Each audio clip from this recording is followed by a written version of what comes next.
Ito yung binili ko online na wireless remote control switch. Ituturo ko sa inyo kung paano tayo mag-wiring.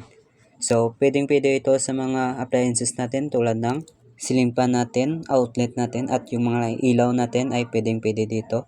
At kahit 30 meters ka ito, pwede mo siyang i-on at off. So, mag-wiring na tayo. Nakita nyo yung input.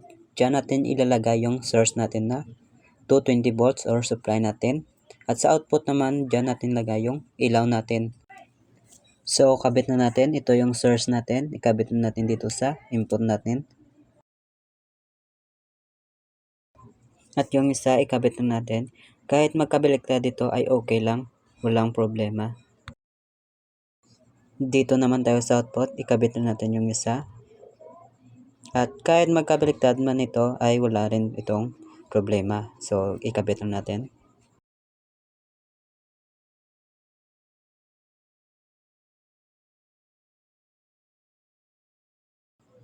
So, i-plug na natin yung source natin at i-try. So, on, off, on, off, on, off.